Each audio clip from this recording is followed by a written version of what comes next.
Mike O'Mara, Radio Entertainment.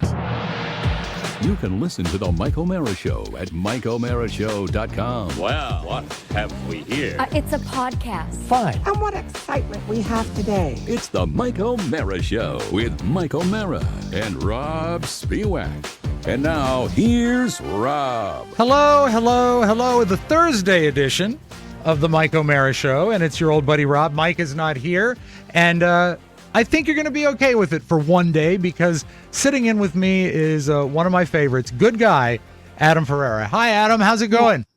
How are you, my friend? I'm doing great. It's so good to see you. Thank you for taking the time to see us and for muddling through our technical errors. Yeah, I'm on the roof with a kite and a key right now. We're going to make this happen. You're doing the Ben Franklin thing. We do appreciate it. Adam, you are, I would call you a friend of the show. I love the fact that whenever you text me, you always start it with, "Hi, pal." Sure. I don't have a lot of friends, so No? I like to count you at least, I can call you off the bench if I have to. Yeah, it's fine. And you got a lot of friends. Look, Josh is smiling. Josh is smiling just because we're on the air now. Finally, that's why he's happy. Yeah, all right. Yeah, things are working. We have a good history, Adam and I. Adam, the first time, I don't even know if you remember this, first time you were on the show with us, we gave you a slice of fruitcake to sample, and Really? it was my homemade fruitcake, and you actually gave it a thumbs up. You liked it, I did? and then you snuck in and saw us doing a live show at the Improv here in DC. Yeah, in DC, yeah. Yeah, and then, you've always been there for us, so thank you for stepping in. As you know, Mike is out. He is having a procedure. He's having a procedure. Yes, he's getting a tummy tuck, from what I heard. Is that? Yeah, he's on the syringe stuff. I don't want to eat stuff. Yeah, he's on the Ozempic, but the tummy tuck, that's just finishing it up. No, he's having a colonoscopy. Of course he is. And he's been prepping. Well, you should know, just as a backstory, I'll thumbnail this because the listeners know, but you should know. Go ahead. He was scheduled for a colonoscopy 2 or 3 weeks ago, and he didn't do the cleanse right. You drink this stuff and you sit on the toilet. What went wrong? He drank the toilet water. What did he do? No. He ate was it later pizza? than I think so. He ate pizza later than he should. And then the next morning, he said to offset it, he's just going to drink a lot of water. So he went to the doctors full of water, and they said, "No, you can't have it because you're going to throw up the water and you're going to choke and you're going to die." Yeah. But first of all, what kind of gremlins procedure is this? Don't eat after midnight. You know what? Yeah, you turn into something. So you drink the stuff and everything comes out of you, like when they cut open the shark and Jaws, the license plate comes out and shoes. Yeah, the little Kintner boys spilling out all over the dock. I'm not going to watch you do some half-ass autopsy on a fish. Those beaches will be open. So 2 weeks is like a year. So when they went in, he went in for the second, they put him on a 2-day cleanse. So yesterday he was on nothing. No, the day before yesterday, he was on nothing but clear fluids, broth, Jello, stuff like that. But then he began to talk about how he had clear fluids and a protein bar and some chicken and some vegan bites. You can't do that. I was thinking yesterday after the show, I think the doctor's smart, put him on a 2-day cleanse knowing he'd screw up the first day. Like telling your wife you have to leave at 10 when you have to leave at 10:30? Yeah, could be. So. And at 10:30, she's like, "Okay, I'm ready. I just have to pee." And that's another 15 minutes. So hopefully Mike is doing okay with the colonoscopy today. He's having a date with the, as he says, the rubber tube. So we wish him best. Well, at least he's getting it done. I mean, there's the other one where you go in a box. Oh, yeah. Mm-hmm. Which, by the way, mailing your shit to another person, that's not a medical procedure. That's an act of revenge. I did that when I was a kid. And on Halloween, I put it on a doorstep and light it on fire. So who are we kidding? But look at you. You're healthy to this day because of it. I'm doing the best I can. At this point in my life, this is what what point in my life I'm at right now? What's that? I'm at the age where I have to do something before I do something. You know what that means? It's like, how do you mean? Read this. I got to get my glasses before I got to get the glasses. Yeah. You want some cheesecake? I got to take my pill before the dairy before I. Well, we're roughly the same. We're roughly the same age. You're 57? 50, 57, 58. I'm in that vicinity. I think I'm 58. Okay. I'm 53. So we're Right. experiencing the same. I had to get new glasses this very week. It's the first. These are them, and it's the first time I have the progressives. Right. And so this is. They said you can't see at 3 different distances, and I said good. And so I'm no longer having to do the readers, but I do have. Up here is like computer length, right? Like maybe 18, 20 inches. And then this is the reading length. But the problem is I'm not used to going up and down yet. And if you turn left and right, bookcases are bending and floors are disappearing. It takes some getting used to. And, you know, my balance isn't what it ought to be. Yeah. I had them and I gave them back. I go, I don't know what this funhouse mirror you think I need is, but I can't. I need to see.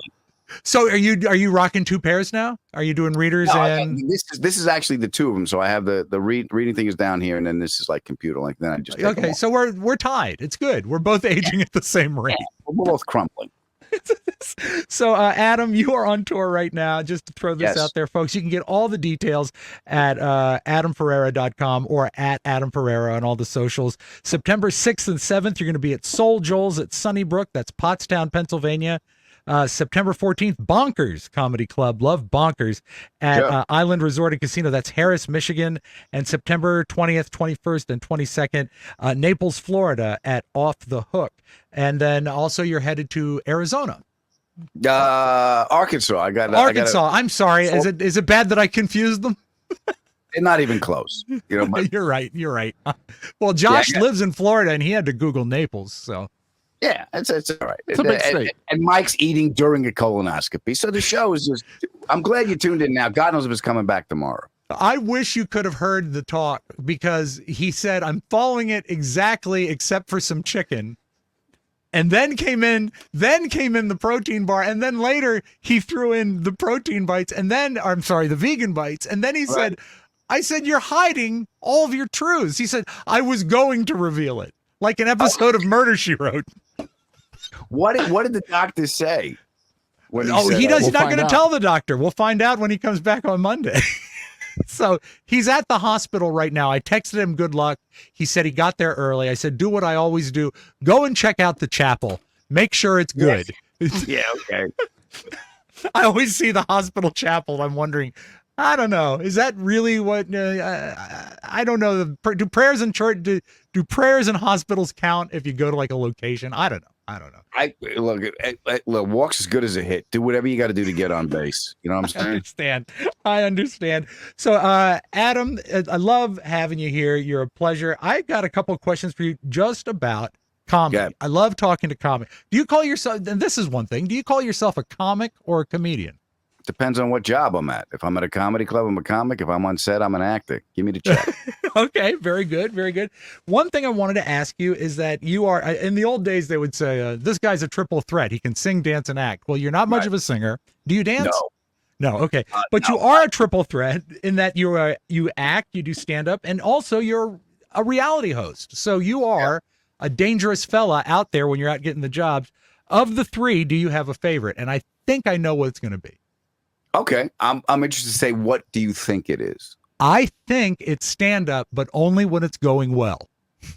Well, yeah, that's like anything. You can love anything when it's going well. I mean, as a rule, I think it's acting, but only when it's huge paychecks. That's good Put a too. caveat on your thing.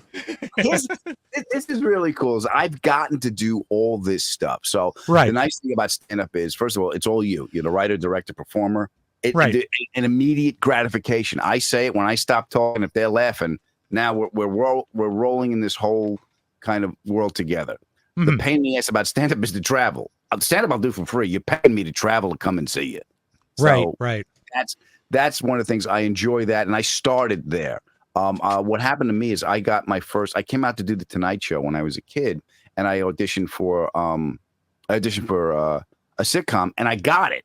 So what year did you do the Tonight Show, if I can ask? So that's when you were starting. I know the sitcom was 93, 94. It was a Fox. So you were, you were very close to Carson. Was Carson on the Tonight Show? No. So you were when Leno was just starting. Yeah, it was Jay, and then I did it a couple times, a bunch of times with Jay, a bunch of times with Jimmy. And then I did Letterman when Letterman was still on the air, so that was good. I got. I that. did want to ask about that, but on let's my stay wall. focused on this when you came out and you did you Okay, got so I came out, so I got this job on the sitcom, and I loved it, but I realized I'm faking my way through it, and they liked it, but I like this enough to study this craft because it's an entirely different discipline. Now, did you do it? Was it a 3-camera shoot with an audience? Yeah, it was multi-camera with an audience, so I had that to lean on. But then when I my next gig I got was a cop show with Dennis Leary, which was single camera, and single camera is like a movie. There's no audience, so after you say your line, there's nobody laughing. Yeah, what was it called? Because a lot of the people from that went on to be in Rescue Me, right? It was called The Job. It was The Job, called right? The Job was the cop show, and then Rescue Me was the fireman show after that. But as soon as you did the line and there was nobody laughing, I was like, that's it. Somebody needs to love me now. Yeah, I did. I accidentally fell into one episode of the Pete Holmes sitcom Crashing. I was helping someone with an audition, and they said, well, that guy can play a DJ. And I said, yeah, I can. It's really all I could do. So they actually gave me the job. It was. I was literally pretending to be a disc jockey for this other person to do their bit. And they asked me, I said, well, sure, that's fantastic. And that was another, film single camera shoot. Yeah. And it was weird, not only not getting immediate response to what you thought was going to be like something that was a successful line, but also they would just in the middle of it, they say, okay, we're out of film. We got to stop here. And, it's very disconcerting. And I understand it's got to be a skill that you develop. But for me, the first time doing it, it was wild. And I can understand, like Mike and I love to watch Josh to see if we're totally flaming out or if he's laughing. He's not a very good laugher. That's why I'm the tiny box. But when you laugh, we're doing great. When you laugh, we've really hit it. But you want that immediate response. You want that immediate feedback. Sure. Yeah. Sure. Yeah. The hardest thing is like, I'm sorry, go ahead. No, you go ahead. I'm sorry. Well, the hardest thing is also when you're doing drama to stay, because basically stand-up is it's energy exchange, and it's big. It's great. And I can be intimate with 400 people easier than one person, like wear a condom for God's sake.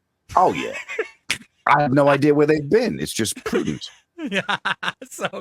But yeah, it is an intimate experience, and clubs are laid out that way, right? There's more courage for me anyway, because the acting take is the space between two people. That's where that energy exchange is. So that was a little more, especially when you do drama. Here's the thing: I had to cry. I think it was Criminal Minds. I did, and it was I played the father of an abducted kid. And the first scene up, 8:00 in the morning, FBI office, and it says whatever my character's name was, breaks down crying. 8:30 in the morning. I'm the first shot up. I got How did you pull it? How'd you pull it?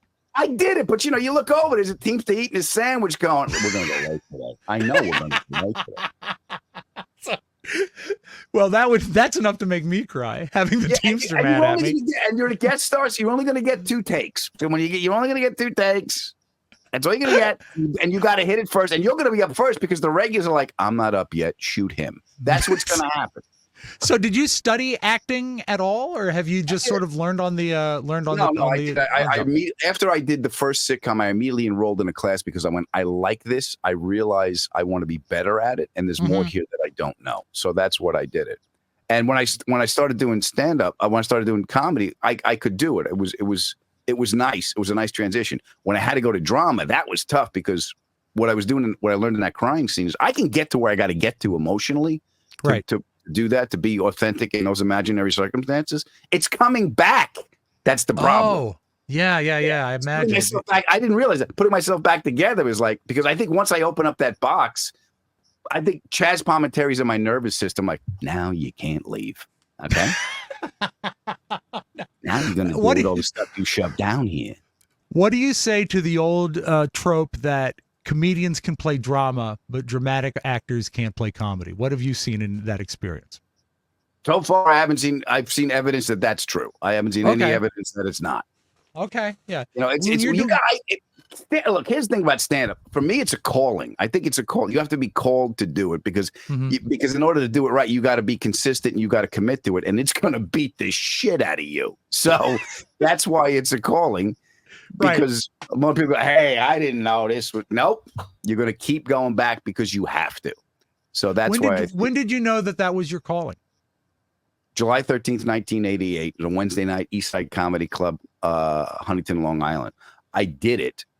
And after I did it, Rob, I don't remember seeing the audience. I just remember it was dark, but I remember I belong here. I don't know how long I'll be able to stay. Yeah. But I belong. It was the first time. How did it go?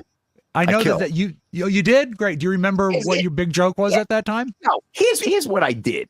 I went to an open mic on a Wednesday night on Long Island. The mistake I made was telling my mother. My mother was the original Twitter.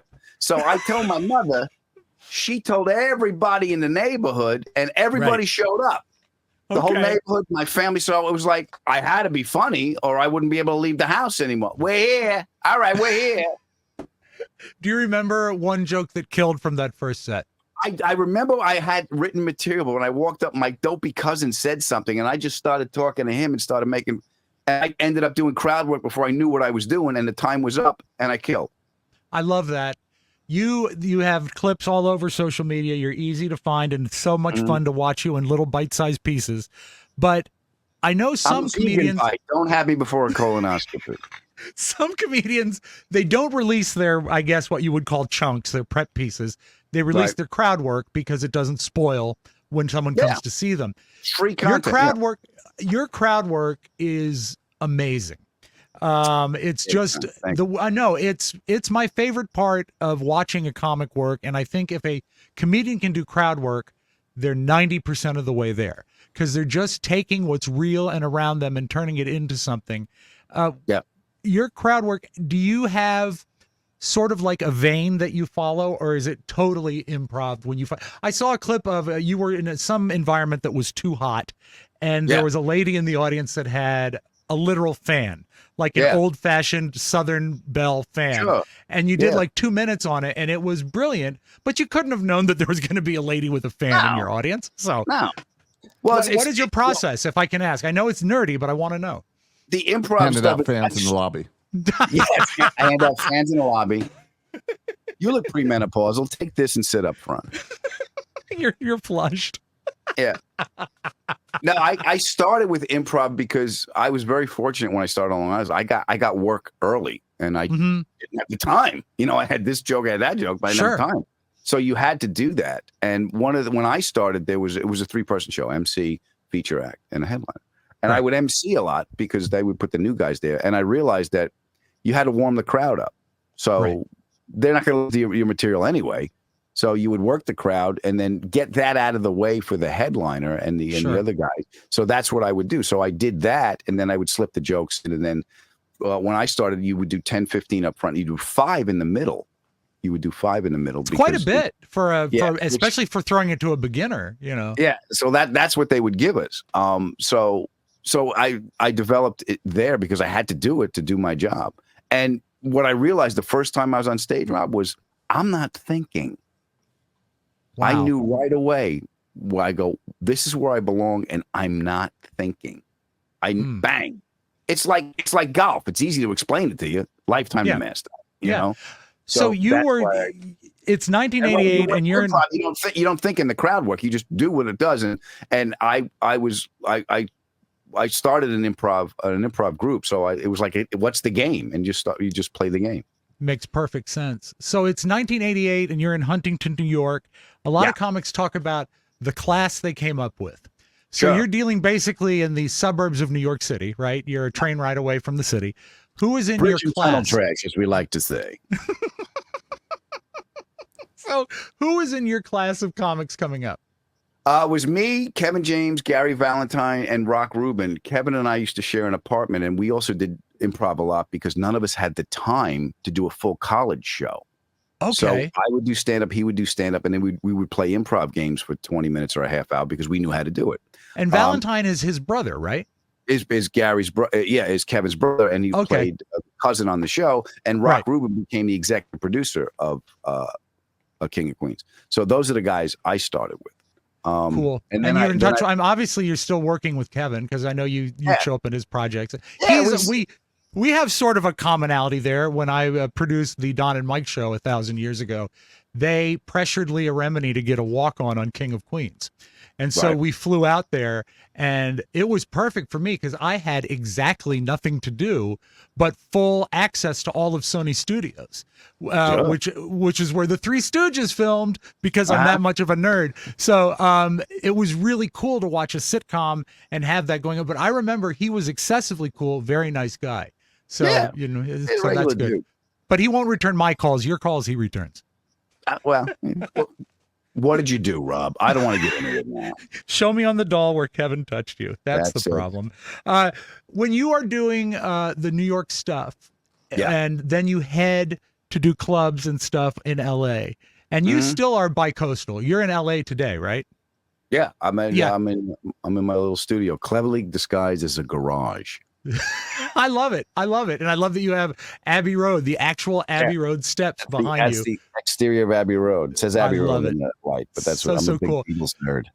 When you obviously, and I think we've all been there, you have the gumption, you have the fire that you say, okay, I'm big here. I know what I'm doing. I'm going to fly to Los Angeles. I'm going to kill them. When you Yeah. get to Los Angeles, what is the difference between an LA audience, which is brand new to you, and a New York audience, which you've mastered, or is there a difference? I found the LA audiences honestly to be a little bit not easier, but softer. You know, Okay. you could take a little time in between stuff. New York is like, what's going on? There's 26 million people on an 8-mile island. Make me laugh now. I got to get out because someone's going to take my cab. So it was just like bang, bang, bang, bang, bang in New York. And you were used to, and every guy's at the cellar, you're following killers. You're Yeah. following killers, you know, so you got to get good quick. You know, out here, you're still following killers and you got to get good quick, but you can my meter was such that they were trying to catch up, which Okay. is what I remembered. Yeah, a relentless. you had a relentless momentum that they could Yeah, it was like master. I remember one of my earliest reviews was like a loose power line. I was just all over the place. They don't know it was ADD and I was cashing in on a mental affliction. Well, just don't take enough meds that you lose that spark. But I did find that the audiences would give me a little bit more license to paint put a couple more colors in before the punchline, which was valuable, you know. So I think it was they were more expandable, if that makes any sense. Without getting too behind the scenes or too serious about it, did that more relaxed pace of a Los Angeles set, did that help you in your acting? Because acting is not always about rushing. It's about taking the time and finding the moment. Yeah, I couldn't pinpoint that to say yes. I will tell you what did help me with acting is it made me a better stand-up writer because I wasn't seeing a different point of view, because one of the things I learned when I studied acting is what's your part of the whole rather than being stand-up like I'm going to get the punchline. You know, a lot of it is setting up for whatever the next line is and being, you know, it's not about you. It's about the scene. So once I got the felt sense of that, I'm like, oh, I could put this into writing, you know. And I know acting is also, you're talking about how stand-up is you. You are the act. That is you. You're on a microphone. Acting is an ensemble thing. Yeah. How did, let's go back to your childhood. Go ahead. When you have to trust everyone in your scene implicitly, and you're raised, as I was, a devout Catholic. I mean, my grandmother was a picture of a pope in the dining room Catholic, Sure. you know, statuary Catholic. And so you always feel you're guilty of something. You feel the shame. Is it hard to sort of shake that when you're having to trust your acting partner? Of course. What are you kidding? First of all, the precept that way was taught to me was he's dead, your fault. That's where it started. I get it. Yeah, Jesus died for you. Kill Jesus. Yeah. What did I do? So that's where you're starting. Yeah. You have to baptize that baby. Why? Because it's dirty. What? It just got here. I gave him a bath and everything. Yeah. So that is, I know you come from, and that is some of the stuff in your act that kills me. Just your family back. It doesn't seem that you had an unhappy family. It seems that you had a very energetic, loved, passionate. And by passionate, I mean batshit crazy. That's what I mean when I say passionate. But loving family, did the best they could. The yelling, Rob, the yelling, Yes. the volume of the childhood. How big was your family? It depends on who made parole, but the yelling and they're loud people, Rob. I And understand. everything was an emergency. The atmosphere of my childhood, DEFCON 1. Always?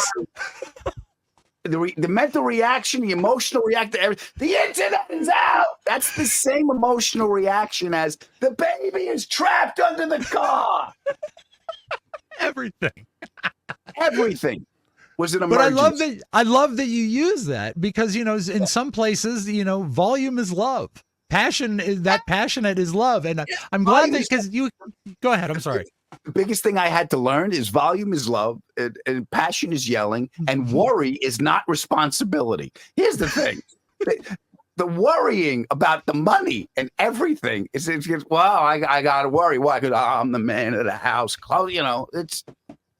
That's what I got from my dad. He was always worried. He was always like, but he was also this crime boss that could cut through anything. Sure. To tell you right and just like Pop, I want to try. I want to find myself. Good for you. I can't afford it. You need someone else to sponsor your search. I wish you luck. My father told me, this is what he told me, Rob. He's like, my job is to give you a better life than the one I had. So pay attention because I'm tired and I'm running out of money. So I understand that you did study, and I'll get back to your family in a second. Yeah. This was a delightful discovery for me that you studied at Marist College. Yeah. Now, Mike also, the absent Mike, also studied at Marist, and so did the great Bill O'Reilly. Did Yes. you room with either of them? Never once. Good. Never We once. always said that Mike rooms with Bill O'Reilly just to never piss him off. So Never you once. did. You're in that DC. You're in that. I'm sorry, that New York area. Yeah. And your family is passionate, and I love hearing that because I had a huge family. Okay. My mom, one of 8, my dad, one of 5, and Wow. it goes and goes and goes and goes. So we weren't as loud though, but I understand the passion. When you deal with other comics, comedians, do you see the sort of overplayed idea that they come from unhappy places? And they need to make people laugh, or did you not see that? I don't know if it's overplayed or is it's just common. You got to write from what you know, and if that's what you know and you can write about it, that's it. I mean, you're going to write about your experience. Whatever choice a comic makes to be a political comic, a social commentary comic. I'm a student of the human condition. Okay. I'm trying to solve the pain in my life through art. And cash in on my neuroses. This is what it is. So, and the things I've learned. Look, art, for lack of a better word, not to be pretentious, but to create, it takes time. It takes time, and you have to be patient. I mean, the Pope didn't run into the Sistine Chapel and look up at Michelangelo and goes, "I don't give a shit. There's ladders all over the place. I need the ceiling done by the weekend. I got people coming." And the internet is out. Yeah, and the internet is out. Dominus ominous, Michael. Finish the ceiling. You told me 3 weeks. So you get to deal with and you interview a great selection of comedians on your podcast, the Adam Ferrara podcast, aka 30 Minutes You'll Never Get Back, and that's on all the providers. What are the you say they write from what they know. Yeah. Is there some commonality that you sense? Because you've met, I'm sure, everybody in the comedy world, but you're just in passing.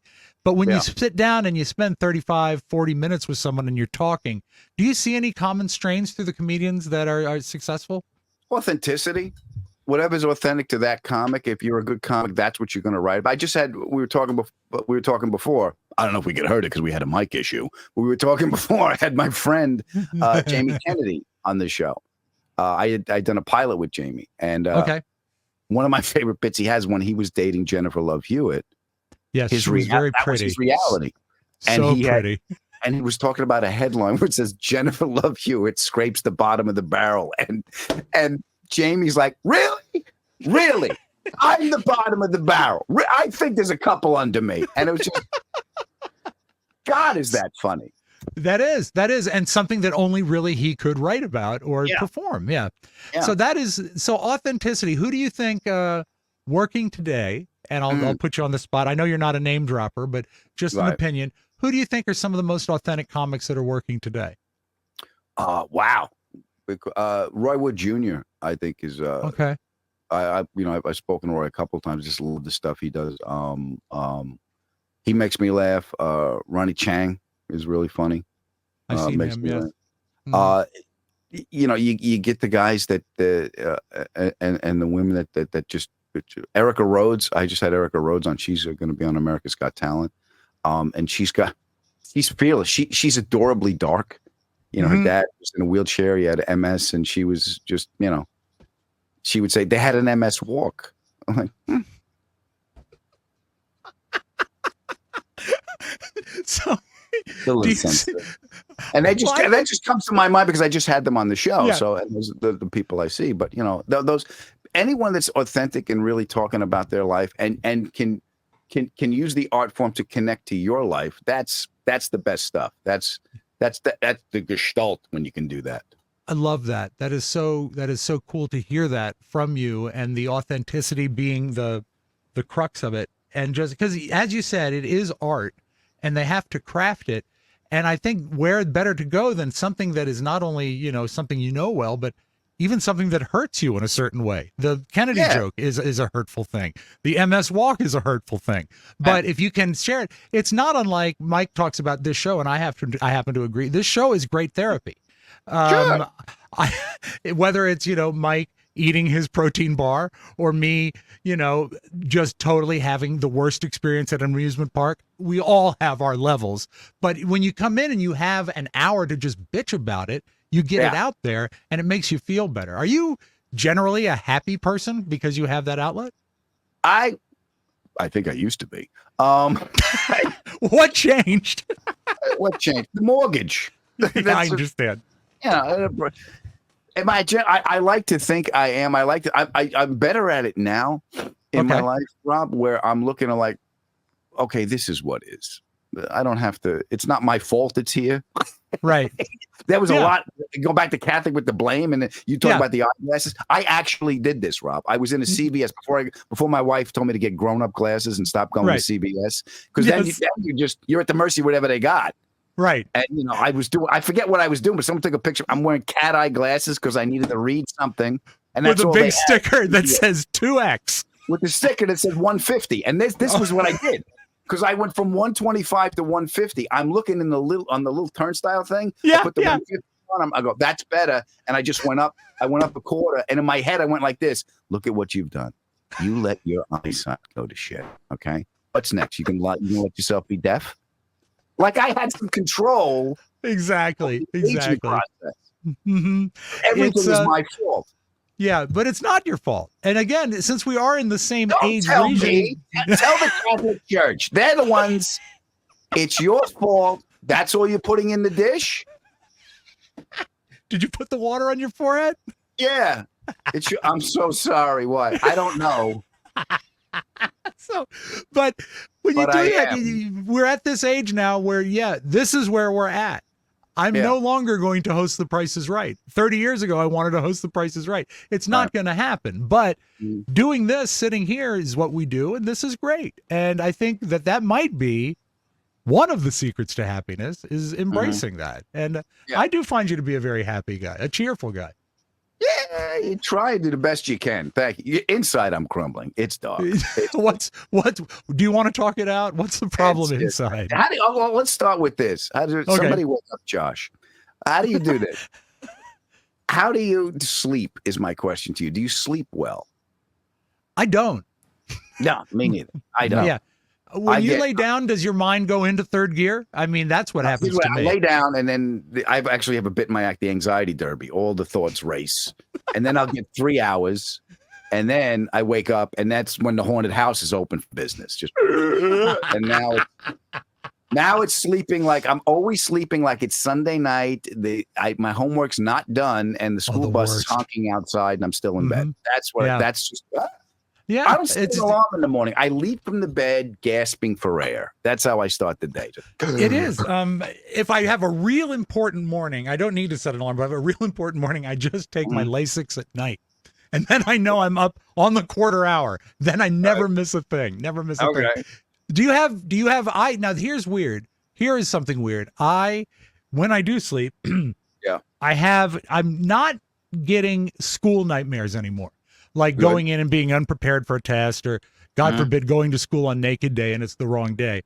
I Right. still have radio nightmares that go back to like the board isn't working or the tapes aren't queuing or something like That's not that. a nightmare. That's how we started this show. That's what I was going to say. God bless you for being so patient. But do you have any theme of bad dreams that when you talk about, Yeah, it's all over. It's all, the career's over. There's no money. That's it. We're under a bridge. It's all over. It's all over. It's doom. It's all okay. over. It's doom. So you've got a whole script. I've just got a scene. You've got a whole motion picture. Oh, I have a trilogy. What are you kidding me? I have a trilogy. franchise movie is in my head. How is it all over? Speaking of franchise, You're never going to be able to pay for that 4. That's what I got. So I was looking over your storied acting career, and you were in Definitely Maybe with Ryan Reynolds. I think you need to call him about the next Deadpool movie. I think you'd be a natural. I know it was some time ago. Okay. First of all, that's a handsome man. Ryan Reynolds. Yeah. I don't care where your mail is delivered. That's a handsome man. Yes, And no doubt. That movie I did, right? So I'll tell you the premiere story. That movie was the first time I ever saw myself on the big screen. Because I actually went to the premiere. I never used, right. My wife was like, "It's at the Ziegfeld." Okay. And my wife looked beautiful. So the Ziegfeld. She is beautiful. She's stunning. Oh, I'm batting over my head. Don't think I don't know it. So we're walking down the red carpet. Yeah, you do the interviews and everything. We go in. We sit in. The whole cast is there. It's a big event. Pretty cool. Right. Ryan Reynolds is a 2-shot. Ryan Reynolds comes in this way, and I'm coming in this way. So it's like my mole looked like a ring ding. It was the first time I made the entrance, and I'm sitting in the seat like, what is that manhole cover on my face? Did you even ask the director? He said, this might work better with a stage right entrance. No, I had no idea it was going to be like that. And Wow. I'm sitting in the chair. My wife is digging her nails into my thighs. Like, sit up straight. Kevin Kline is looking. Kevin Kline is looking. Yeah. Okay. It's the worst. So I was terrified. So I can't watch myself. Like Rescue Me, I didn't watch a lot of that. My wife watched it and goes, "You were good. Right. You were good. You were good." If there's a problem, she'll say, "No, this." So if you don't watch your acting, do you listen back or watch your sets for looking about how stuff works? Like right now, because of the new delivery system with the internet, where you have to cut different stuff. Like I'll cut it because I'm a control freak. So I'll cut it and I'll write. I've learned to have an editor's eye. Sure. So I've learned to I give myself 2 minutes of look at you. Look at what is that? Who the hell would want to look at you? So I give myself 15, 16 seconds of that. And then I go back in to make the song work. Okay, cool. So I can do that. But before that, I would listen. I would listen to my act on the road because I would listen all day while I was doing stuff. Like I would be happy when a new joke worked. And then I would just listen. And for some reason, the higher mind is processing while you're in Costco. Sure. Listening to stuff. Where do you work out your new stuff? Do you have a home club on either coast that you like? Yeah, I'll be at I have more time here in I have more time in New York. You get more stage time in New York. But here I got a bunch of Comedy Magic and Hermosa. I got the Improv. What's today? Thursday, Saturday. I'm at the Improv. So you'll slip a new one in here, and the Ice House I got to go to. And I was going to ask that. Do you like sandwich a new bit between two tried and trues? So if for God forbid you lose them, you can get them back. Right? They don't know what's new and what's not, but I know what helps me is when I have a new bit. Like I'll open as strong as I can, and then if I have a new joke I want to work on, I'll see where it's coming out of, because then that shapes how I get into it, and that could inform more about what the joke could be. And then when I come out of it, I got to go to here. So it's like, here's the new joke. Here's the idea of the new joke. What ideas are strong that can fit it? So it's like a little bit of a puzzle. And that's how the joke evolves, because when it's in different situations, it behaves different ways. I listen to enough podcasts that I know the word chunk. And I love the notion of rearranging the chunks so that they work better.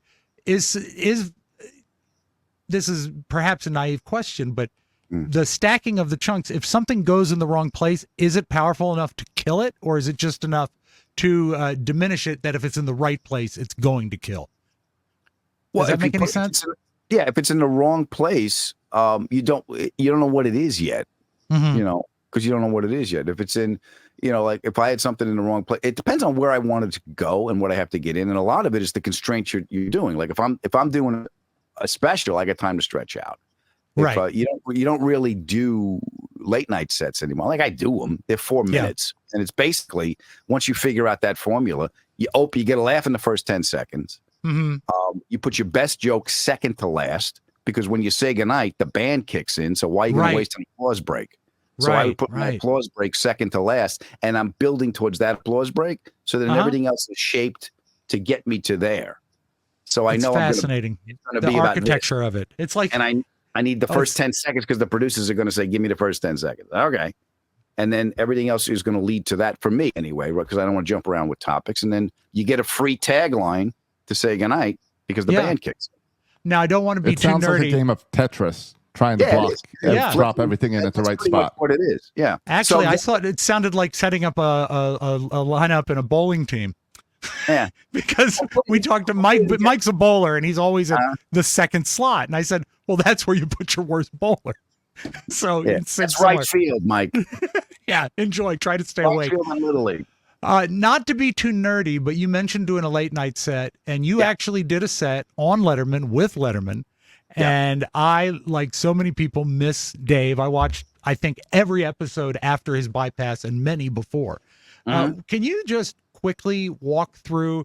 Because I think that is, some people will say Kimmel, but I think Letterman was the last of the real late night shows that existed as late night shows before they were just fodder for TikTok and Instagram. It was actually doing a show. How did they spot you? What was the sort of vetting process, and how did it go? Well, it was a while ago. I remember I'd done the Tonight Show, and back then you could only do one. Oh, because that's right. They were head to head. Right. You had to pick. Yeah. Back then you had to pick, but I already done the Tonight Show, and they asked me to do Letterman, and I went, all right, sure, why not? You can let me do both. I'll do both. So the first time I'll tell you a story. I got bumped the first time. Oh, how heartbreaking is that? Well, here's the I'm in the green room. Right? My mom and dad came in from Long Island. They came in through the tunnel, like in this big event, Rob. Just for my own edification, how would Mom explain that you're going into the city that night? Listen, honey, it's your son. It's your son. We have to go into the city and see him do this. Okay. It's at the Ed Sullivan. It's the he's going to be here. He can do it Sunday. I go right in the living room. I'll listen. You're going to go. You're going to put a suit on. You're going to look nice. And I'm not going to look over and I'm not going to see you with a chicken ass face. We're a family and we're going to enjoy this moment. God damn it. A chicken ass face. Yeah. So they don't travel. Just don't travel. Culturally, we don't. Columbus had to go to Spain to get the boats. Okay. So they come into the city. Big event to come into the city. Big. Right. Like they're following Moses through the desert. They got a sacrifice to come in, right? So they got to come in. So they come in. Eddie Brill was my friend, and he was booking the comics at the time. So Eddie got my parents in early. And I'm on stage. I'm at the Ed Sullivan Theater, baby. I'm standing on the same stage the Beatles were on. That's crazy. And it's not lost on me. Shiny floor. I'm standing. I see my father, a big shock of white hair. And he was sitting right, and he gave me a thumbs up, and I came and I waved, and I went, big event. Great. Lauren Bacall was on. God knows why. Was she promoting like coffins or what she was promoting? I've seen the light.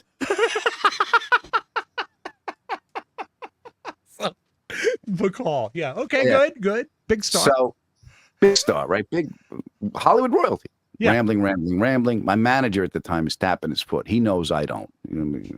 We get a bump. So at the end, we ran out of time. So Letterman goes on stage saying goodnight. Adam Ferrara, he'll be back. He's in a cab. We can't find him, but we're gonna have him back. He made a joke, and that was it. Sure. So Eddie brings my mom and dad back to my dressing room. Right. And my she's got no clue. Will someone tell me what the hell just happened? Ma, Ma, they ran out. We ran out of time. Well, we're here. Let's do this. I'm not coming back. We're here, Parents. Mom. You can't do it now. Lauren Bacall went long, and my father went like this. I never liked her. I never liked her in black and white. I never liked her in color, and I certainly don't like her live. Okay, I'm sitting in this friggin'. It's cold as hell out there. I'm freezing my ass off. I got to listen to this old lady babble. I'm here to see my son. I never liked her. I never liked her. But you did get to go back. How long before you got to go back on Letterman? A couple weeks. I don't know. Okay, cool. Did you have any interaction with Dave, or was he, as often said, he's just aloof? Shakes your hand. Don't look at him. And that was it. Okay, very good. Well, that's what it's like. Not only does Jake come to your room, he brings the bar with him. He would reel up a bar and come in and talk to you. Yeah, well, you're not going to do Letterman, are you? We don't want you to do Letterman. We want to drink. Just remember what you said about it. You had to get rid of him. That was the problem. All right, we're going to take a break. I could listen to you talk forever. You're the best. Thanks, Adam Ferrara, AdamFerrara.com. Check it out. And the Adam Ferrara podcast. All his current dates are at AdamFerrara.com. When we come back, we'll do some news, get Adam's take on it, which was sort of built for his edification. And we'll be right back after this. As a parent, I don't need to tell you guys how busy you are, and that's why you need Nurture Life. Nurture Life is the best, and they're a brand new client. Nurture Life is a meal delivery service focused on helping busy parents easily feed their babies and kids up to 10 months old to 10 years old. Now, they say 10 months to 10 years. Eat your box. They say 10 months to 10 years. My son is 21 and 6'5". He destroys the mac and cheese. He loves this stuff. They sent it to me, and it didn't sit in the fridge. Of course, he eats multiple portions because he's not 10 months old, but he loves the food. It's ready to serve in just 1 minute, fully cooked. Nurture Life lets kids enjoy a healthy diet while still eating all of the favorites they like mac and cheese, the spaghetti and meatballs, and so much more. Robert, they have, for breakfast, they have overnight oats that you don't need to cook overnight. Just in a jar. You can eat it cold. You can microwave it. And here's what's crazy. They sneak vegetables into the oatmeal. So they're getting their vitamins and minerals and stuff, and the kids don't know it. All they're tasting is the fruit. So what sets Nurture Life apart from the other meal delivery services? Nurture Life is amazing tasting and how healthy they are. And here's something that's great nowadays. It's allergy friendly. So if you have a nut allergy or anything like that, they will take care of you. It's about time the kids had a flexible meal subscription service, and babies and kids are eating better than ever when they head to nurturelife.com and use the code TMOS for 55% off your first order. That's right, 55% off. And once again, that's nurturelife.com for 55% off, and make sure you use our promo code TMOS so they know that we sent you. That's our happening news sounder, Adam. Is that what that is? Yeah, we stole that from WCBS from 1978. Either that or the macaroni and cheese is here. Someone get the door. So, another guy that grew up sort of near you, I think, if my geography is right, Billy Joel. Billy Joel's a Long Island guy, right? Long Island guy, yes. Ever met him? Yes, I met him once. Cool. He had hair then. But he didn't have the Darth Vader unmasked look? No, he didn't have that. But it was really cool. That was one of my first albums I got as a kid. Oh, cool. From the Columbia Record and Tape Club. Did you have the Columbia Record and Tape Club? Not only did I have it, I still owe them money. Bet you do too. Of course you do. I owe them the penny. The worst business model in the world. 10 albums for a penny, and you keep this is what we did. We would keep ordering albums. They come to your house, and then when they stop sending them to your house, you send them to the neighbor's house, and you would grab them before the neighbor came home, and then you would take them to the Tri-County Flea Market and sell them. Now, I know that you are a Beatles guy, which is something that we share, but are you a vinyl enthusiast to this day, or did you get out of that? Not to this day, but when I was a kid, that was the most important thing for me. I remember the albums I got. Billy Joel, The Stranger, The Who, Who's Next, blew my head off. The Who blew my head off. Neil Young, Live Rust. Yes. You live on Sugar Mountain. Stephen Stills is a pain in the ass. I love it. Yeah. I have thousands of albums and tens of thousands of 45s. It's what I do.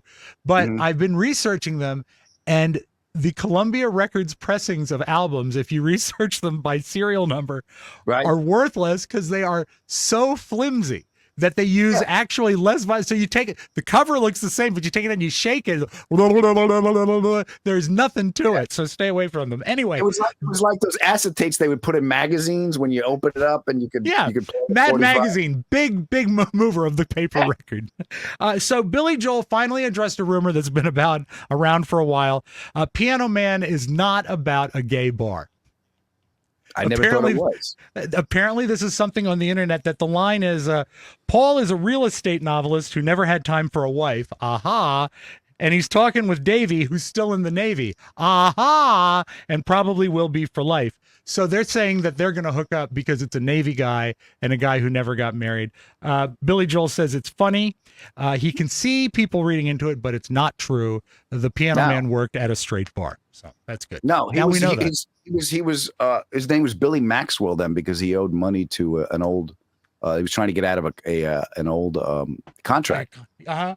And I think Walter Yetnikoff from CBS Records said, just write the music, I'll take care of it. So record guys back then could do that. Yeah, he ran from Long Island because they pressed Cold Spring Harbor at the wrong speed. Oh my God! Like a chipmunk, and that was his first album. So then he ran away to if I remember correctly, he came to L.A., got a job in a piano bar. He said, "I'll get a song out of this," and that was the song he got. He was hiding out and waiting it out of contact. I saw him in concert once, and it was 87 or 88. He's had a string of bad luck, and this is when his manager took all his money and left him. The brother-in-law took care of it. Sounded like IOUs in the safe. Listen, we're sorry, I needed it. So the concert was literally him and his band on a bare stage with white lights. That's it. There was no money put into the tour. One of the best concerts I ever went to. He's amazing. Yeah. So I met Russell Javers, which was his guitar player in the early years, in the Turnstiles years. I met him he came to see me at a club in Long Island, and we were back in the back room. Yeah, it was. Yeah, all right, I'll tell you a story. So we're back at Governor's, right? And I'm in the green room, and Joey Buttafuoco's there with Mary, the wife, Mary Jo, right? And Russell Jabb. They knew each other. And Jimmy, sunnier days for them. Yeah. And Jimmy, the owner of the club of Governors, came into the green room and his head in the green room. He said, "Buttafuoco's are here. Don't say nothing about nothing." And he walked out. They want to come back and meet you. Don't say nothing about nothing. Okay. So I come in and Mary Jo goes to kiss me and she's like, "You were wonderful." And the lips are over here. So I'm doing this. Right. And I look over. So she's very sweet. And Joey's very sweet. Yeah. Hello. How are you? Okay, fine. He's wearing the sweatpants, the whole thing. I look over and I'm like, I go, "That's Russell Javers." And no one's talking to him. And I was like, "Hey." So there's people milling about. I went over. I said, "Are you Russell?" He goes, "Yeah." Shook his hand. I used to go see him when I was a kid because his band, Liberty DeVito, Doug Stegmeyer, that band was called the Long Island All-Stars, and they would play at this little club called Sparks. And I was a big music fan, so I would sneak in there. I wasn't even old enough, but I would sneak in there when I was a kid. Great music scene. You're lucky to be a part of that. That's a great place to be at the right time. I love that. Very, very cool. All right. Are you a Chick-fil-A guy? Am I a Chick-fil-A guy? Are you buying? Yeah, not that you work there. I mean, but are you an enthusiast of their product? It's a chicken sandwich. Yeah, it's a chicken sandwich. What you know? They put one in near my house, and it ruined my Costco parking lot. So I'm sort of anti-Chick-fil-A because we had this great wide open parking lot. Then they put this thing in where every mother in Loudoun County, where I live, has to go through the line to get their son the chicken sandwich. And it is, folks, just a chicken sandwich. But Chick-fil-A is changing worlds as they develop a streaming service that will showcase family-friendly content. So now you can watch Chick-fil-A TV, or what did you call it earlier, Josh? Flick-fil-A. Flick-fil-A. Flick-fil-A. Yeah. And they're going to show it at the drive-thru while you're waiting online. They should, because the line is long enough, but this is going to be a real television streaming service that does family-friendly content. And they also are going to look into scripted projects and animation. There's no word when it might happen, but it's happening. And what was the producer you found, Josh? Oh, Brad Gibson from Top Gear is one of the heads of I got spearheading this. I got a text about this morning. Really? It's fun. Yeah, I got a text about that this morning. So you Yeah, he share a hosts producer with shows in him. Chick-fil-A. You will never have to pay for a chicken sandwich again. I did not get it from Brad, but I got a text like, okay, Chick-fil-A's doing TV. I said, I'm trying to figure out a mic issue for the Mike O'Mara show. All right, I have no Get time. out of here. Yeah. Well, you know what we You're do gonna is have to reshoot some Top Gear episodes going through drive-thrus Sure. for them to just plug into the episodes. we will talk. I know people are going to kill me if I don't ask you about Top Gear. I want to do that Okay. in our next segment because it's fascinating. But let's finish up the news here because I do want your take on two more stories. That's not what I wanted to hit. A man this is such a great Florida story because it starts in Florida and the destination is Las Vegas. A man was kicked off a plane and arrested because he refused to leave the plane because he was bleeding after his hair transplant and refused to cover up the bandage with the bandage. I saw this guy. He had just gotten a hair transplant where they had moved the hair from the back to the front. Crop rotation. Yeah, and he was bleeding. And they said, "You got to leave." He said, "No, I'm going to Vegas." And they actually charged him with trespassing and being an unruly patient or passenger because he wouldn't leave. He said, "I ain't got no bandages. Just let's go to Vegas." I am on the side of the airlines here. I don't want to see a bleeding head on a plane. Yeah. Okay. Hold on. All right, well, let me put this. He's sitting on the. Have you seen the? Good. Have you seen the picture of this guy? Can you put it up? I am It's going to pretty pull great. it up because I could not tell if this was AI or what this was. No, that's real. Wow. So let's say Holy- you're sitting behind this guy. I'm You going don't want to it. Vegas. How Yeah. do you not? I don't know, but also here's the most amazing part. He was with his girlfriend. Yeah. Okay. Here's the question I have. That's not a head. He's got no hair. There's nothing. I know. He's not even filling anything in. Can we That's have it the up one whole- more time, Josh? Yeah, it's just bandages on the side. Yeah, and I he's, don't if you know- look at the bandages, why not it's throw a beanie on. well, because it'll stick. I guess so. But the bandages on the side give him sort of a Captain Steubing look, and the top kind of looks like Jerry Mahoney, the old. He looks like Tony Sirico on the side. You know, he's not a bad-looking guy, but the blood. He looks like has he was gotten him. scalped. Yeah, he was. Well, we wish him all the best. And finally, have you ever experienced a movie in a theater that has smell-o-vision? No. No, I have. Sat next to someone who farted in a movie. That's a different thing, Adam.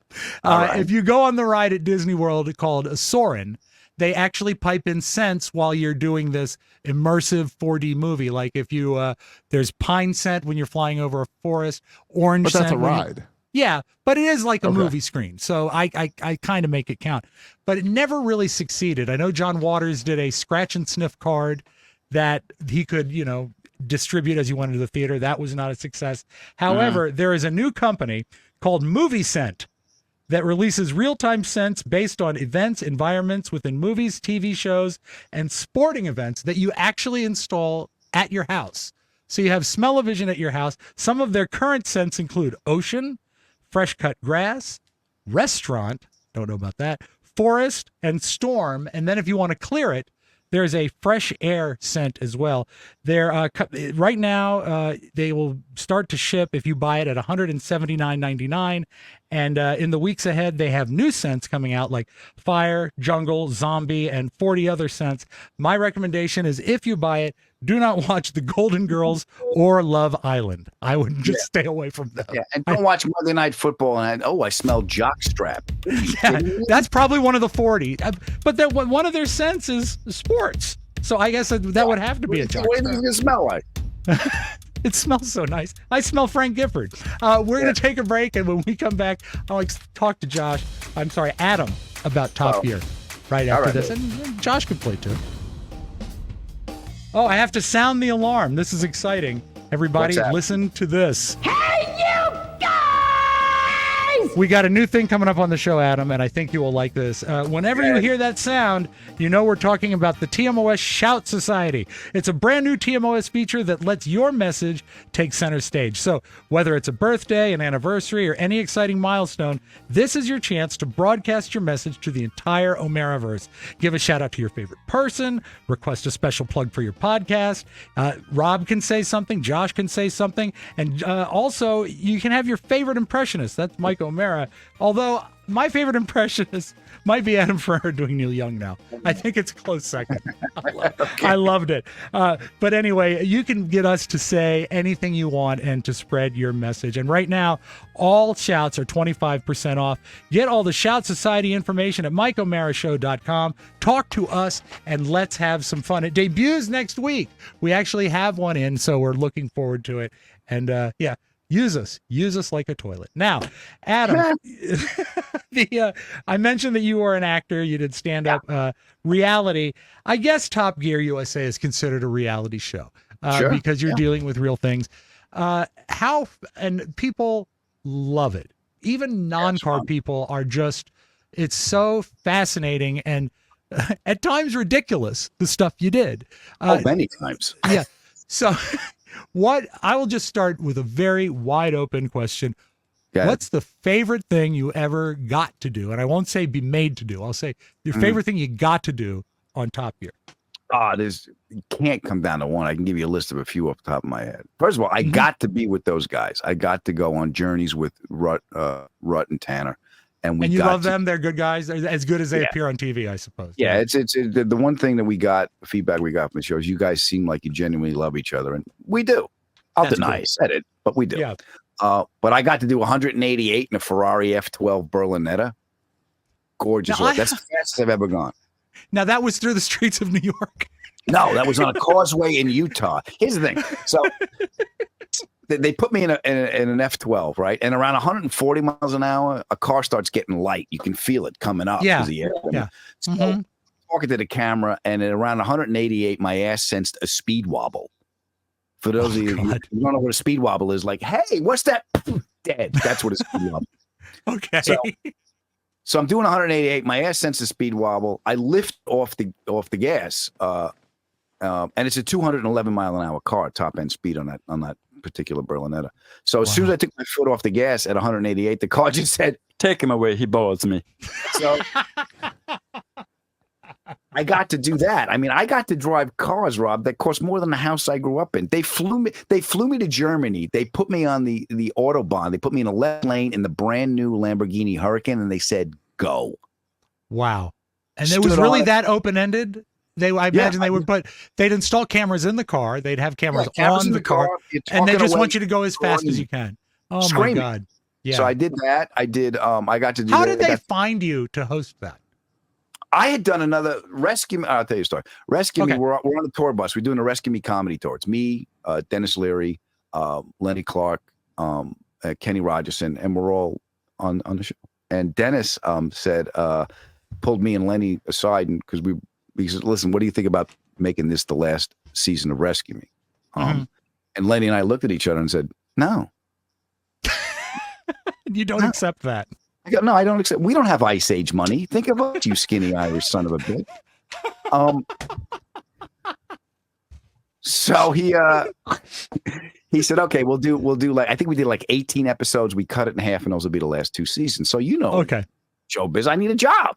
Job. So I know the end is coming. I need a job. And I was going to go back on. I was writing a new special, and my manager goes, I told him, he's like, "What do you want to do?" I said, "I want to do something with cars. I always want to do something with cars." So they get me a meeting at the History Channel, and I had done a pilot for History called The United States of Cars, where we would tell the history through different cars at the time. So we shot the pilot. It didn't go. Okay. But they liked me. So then I got a call. My manager goes, "They want to meet. History Channel wants to meet you." I go, "To what? Talk about Hitler? We won. What are we doing?" Was the problem that the first episode was just called "He Built Good Roads"? Yeah. He had a six-wheel Mercedes, drove it right into France.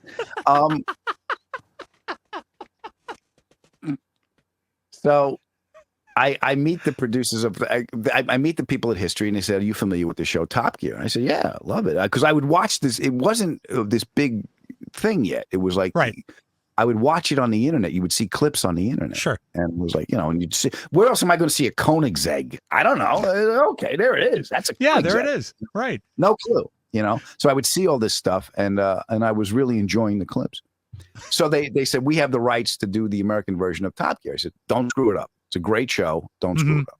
They go, well, we'd like you to be in it. I'm like, I don't want to screw it up. I'm not going to, don't blame me.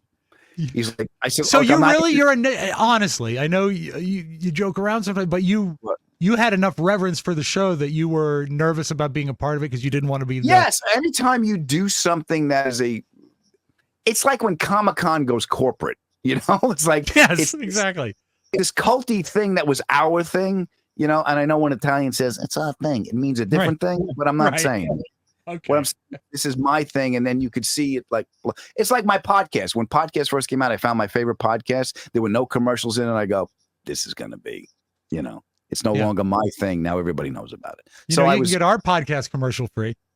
That's if you choose. And you can get mac and cheese delivered to the house. Right to your door. It's ready in 1 minute. Be like Robb and feed giant children. Do that.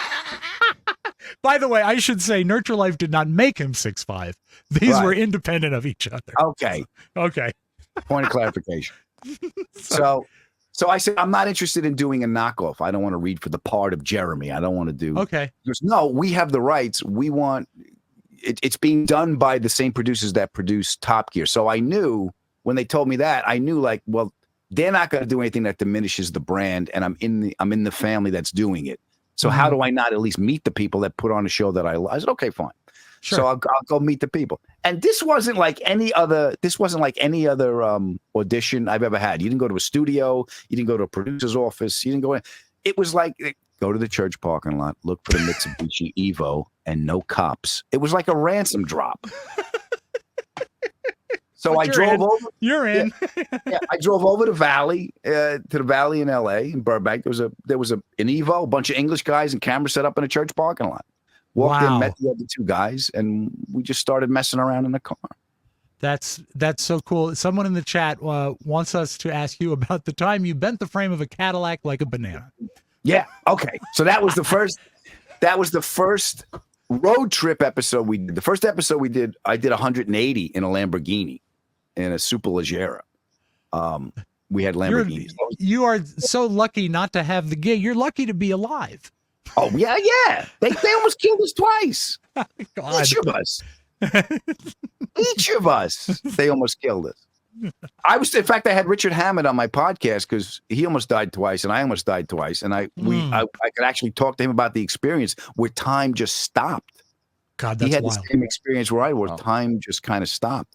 So anyway, we're tracing the roots of moonshine because roots of NASCAR, which started from the guys running moonshine. That's where it was.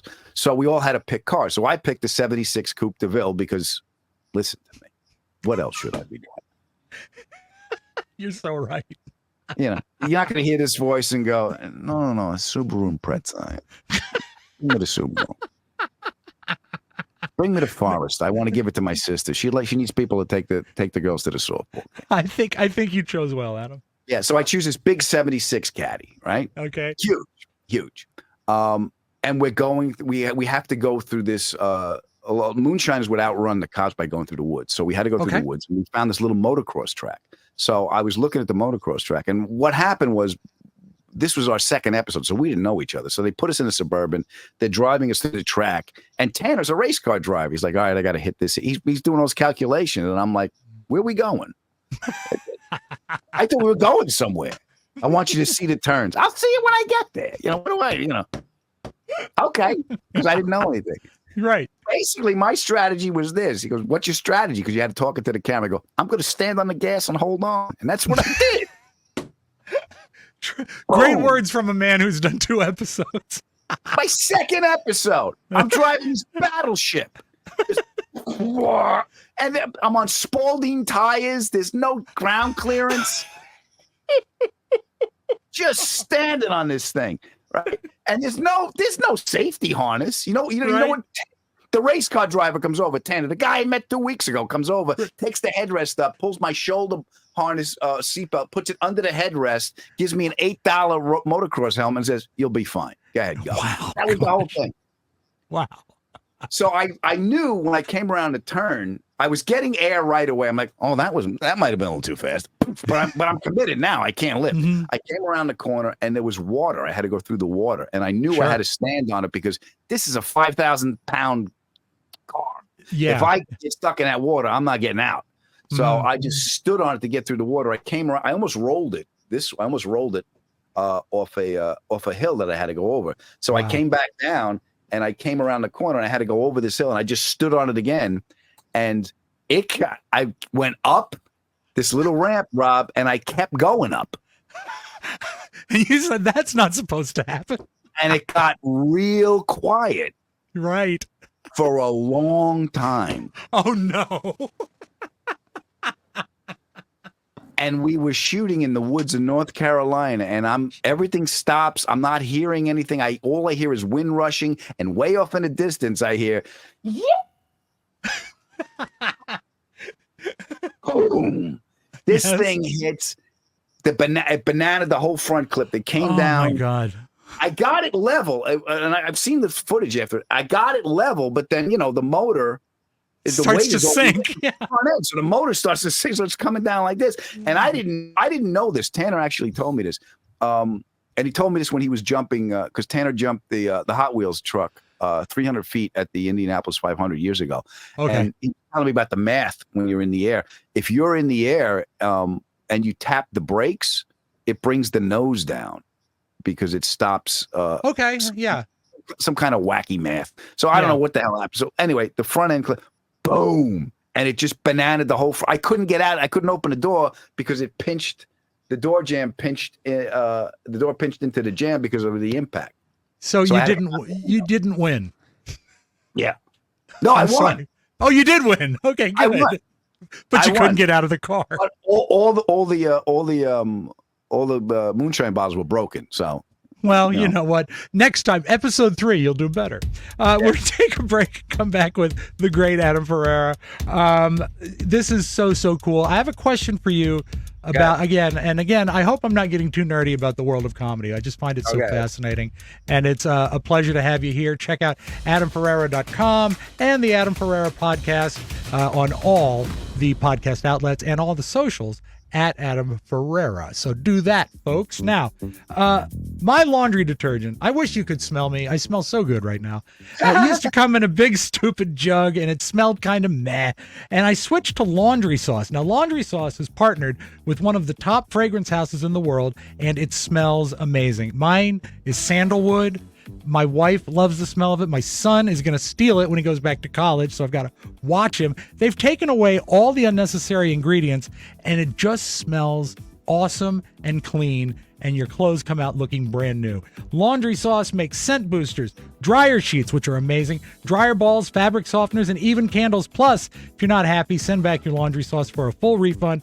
No questions asked. When we are in Las Vegas, please, folks, come smell me. Elevate your laundry with Laundry Sauce. Now is the time to check it out. Head to laundrysauce.com/TMOS and use promo code TMOS at checkout for 15% off. That's the best offer you'll find, but you must use our code TMOS for 15% off your order. One last time, that's laundrysauce.com/TMOS, promo code for 15% off. Now, I did mention that. I'm curious. I look at your gigs and the stuff you do. You do hit some smaller markets around the town, but you've played the big ones as well. Have you ever played Vegas? We're going to Vegas on November 9th and doing a live show. There used to be an improv at Harrah's. I used to do that a lot. And then I think I did a couple of the, what else did I do? Oh, there's the Cellar at Rio. I would do the Cellar. How are the Vegas audiences? Are they rewarding or are they just sort of there? Yeah, they're like they're a touristy audience because they're all tourists, you know. Yeah, of course. And you have common ground about gambling and walking around in Vegas, so you have common ground to talk to other people about. So it's fun. It's a different set to do because of those parameters, but it's fun to play in that context too. It's a fun town. I'll go on the record as saying that Las Vegas is a fun town. You can prove me wrong. But I haven't anyway, heard that before. we're going out there November 9th, and we're doing our show live from the pool deck of the downtown Grand, just off Fremont Street. So it's going to be a lot of fun. If you're in the neighborhood, do stop by. Question about social media, and I love talking about the route you took from getting started on Long Island, moving into the city, and then going to Los Angeles. That's how people did it. And I guess you were in that sort of class that you were eyeing a sitcom. You were on a sitcom. It wasn't for you, but that was how you did. You played small, you got bigger, you got good, and then you went to Los Angeles. Now, with social media, your TikToks, your Instagrams and stuff, people can become extraordinarily famous and successful in their basement, just by releasing stuff over and over again. Yeah, like Ted Kaczynski. Well, great guy. I didn't like his closer, but a good guy. When you see people that what's his name? Adam Rife, is that his name? The comic that got Matt so Rife. big. Yeah, Matt Rife. He got huge on the socials, and then he was selling out the equivalent of huge theaters because of his social backup. Do you think at all that weakens the product by not the way I could draw the parallel of this is so many rock musicians hated like American Idol because it removed the struggle to get to be a famous singer or rock and roll. Yeah, but you also don't have. I'm sorry. Go ahead. No, you. Yeah, it removes the struggle, but the struggle also gives you the tools to endure once you're there. Getting there is hard enough. Staying there is even freaking harder. Yeah, I would say, I love watching you on social media. You'll just drop something in where you say, here, I'm coming to see you. And it's very friendly and very folksy, and you'll do your clips. Have you found social media to help the way you promote yourself? Or is it just like, I got to do this because everybody's doing this? No, you have to do it because that's where the world is. The world is on your phone. People aren't going to see a comic. They're going to see the people on their phone. It's a different, I saw him on Letterman. I saw him on this TV show. It's a constant presence on their phone. You check back in. You have to keep providing. You have to keep providing content so people will come back to you because if you don't do it, the next guy's going to do it. So the quality Rob, of what it goes back to art taking time. To do it right, and that was a big struggle for me because I'm like, it's not ready yet. And my managers and agent go, it's Doritos. Eat all you want. We'll make more. Yeah. Josh, you were Rob, saying. I don't know. Yeah, I don't know if you noticed, Rob. And as Adam talks about, you got to reach out to the people because you're the guy that makes them laugh on your phone. Right. I'm not sure if you noticed this, but on Tuesdays, Adam goes onto Facebook Live for a Talk to Me Tuesday. Does that work? Does it work? I'm there. We tried something like that wasn't exactly a sizzling success.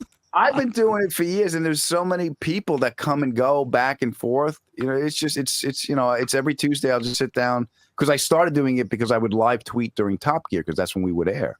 So I created this little family, and then when sometimes Rut and Tanner would come on with me, and it just kind of stuck. So I just still do it because those people they're important to me.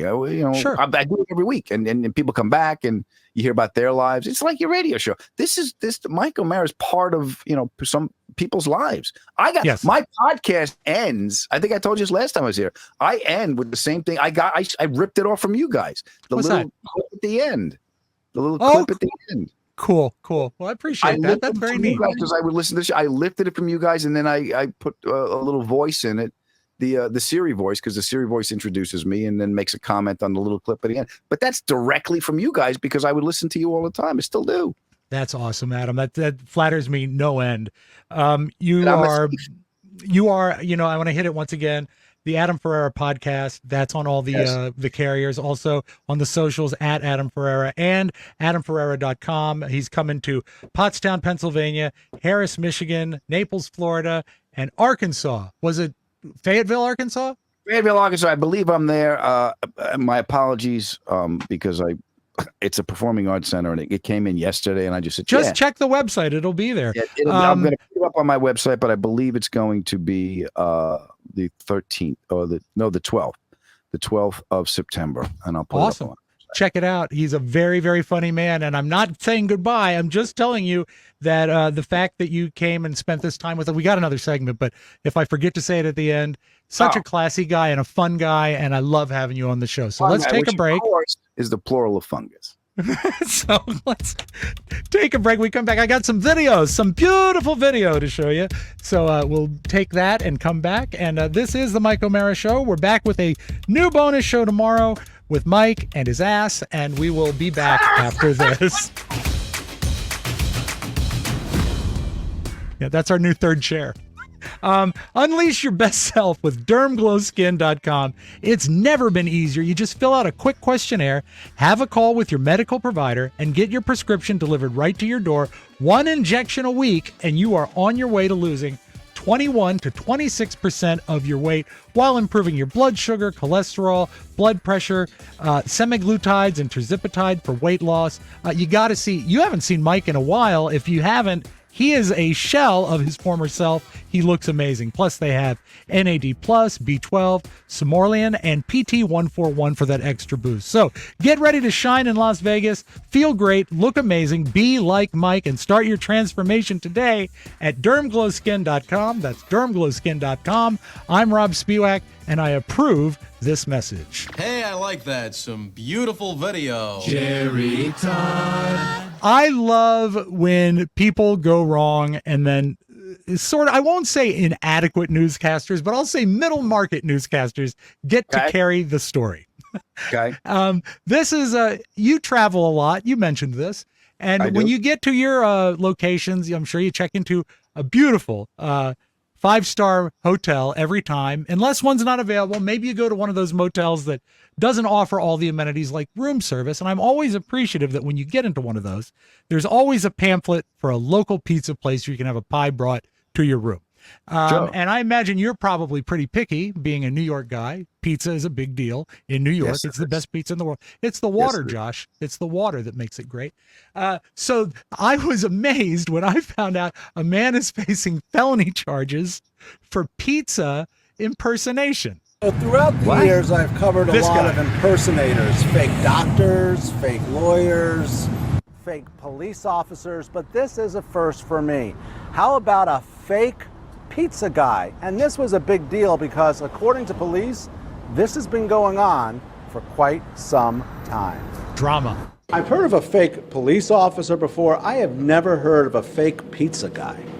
Well, I guess this is the first time. Jose Marti Alvarez tossed behind bars, accused of swindling tourists who thought they were ordering pies from Roman's Pizzeria. I want to show people at home, you've been here 40 years doing this. You take great pride in your pizza. Yes, we've been, well, actually 40 years and a half.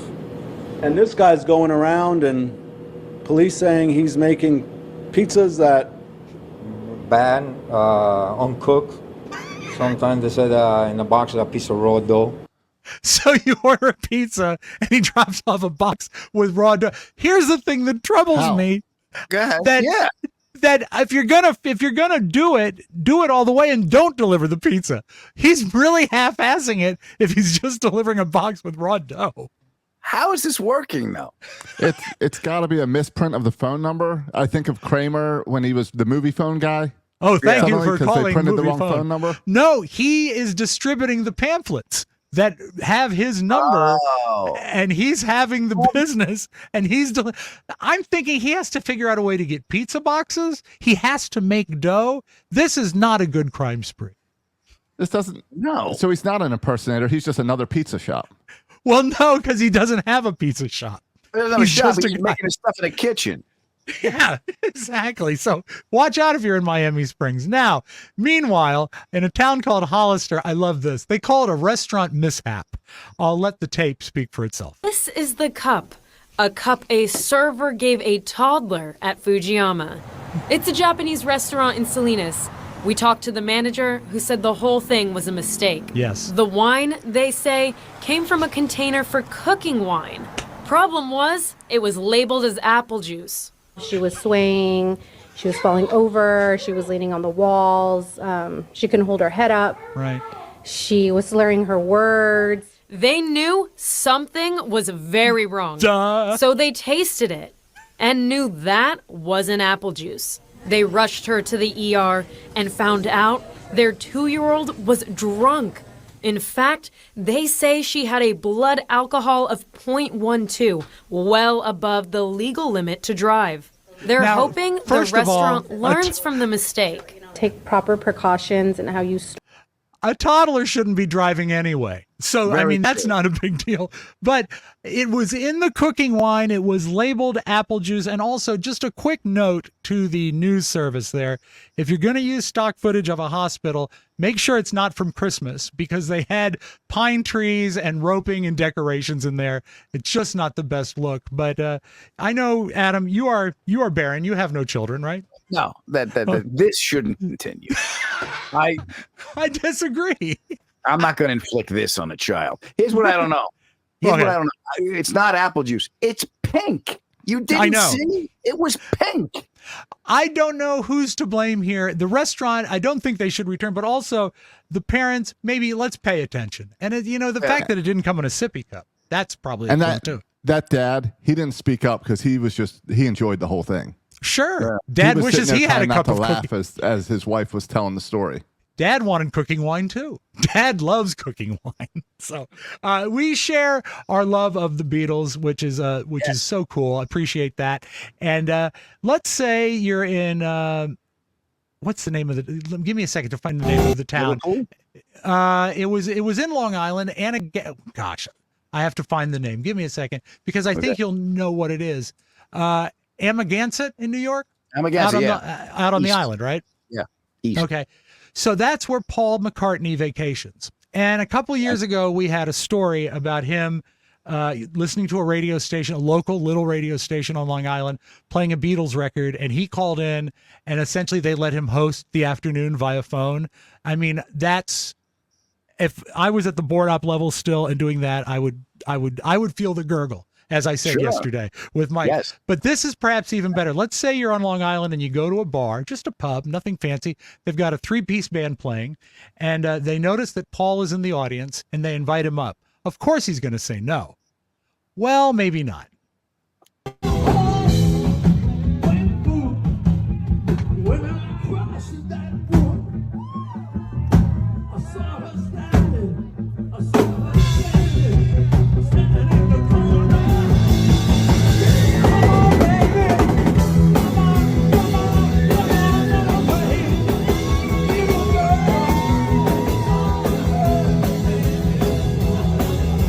The amazing thing is, it's not even a stage. It's just him with a band on a floor at a bar.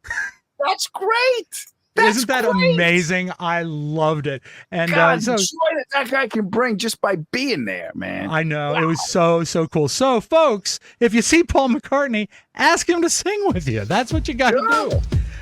That's all I got for you. Adam, what can I say but eternal thanks. Thank you so much for hanging with us today. Always good to see you guys. Thank you so much for having me. Please wish Mike well with his ass. And I hope I get to see you guys soon, okay? Absolutely. Anytime. Open door for you. And that's the honest truth. The Adam Ferrara podcast at all podcast providers, at Adam Ferrara on all the socials, www.AdamFerrara.com, and also Pottstown, Pennsylvania, Harris, Michigan, Naples, Florida, and somewhere in the wilds of Arkansas. You will find him on the website. Awesome. Thank you so much. Come see us again. Thank you, Josh, for all your help today. Mike will be back for the bonus show, and we will see you later. Goodbye, folks. I'm over here now. Want more? Make sure you check out the Mike O'Mara bonus show. Get it at MikeO'MaraShow.com. Mike O'Mara, Radio Entertainment.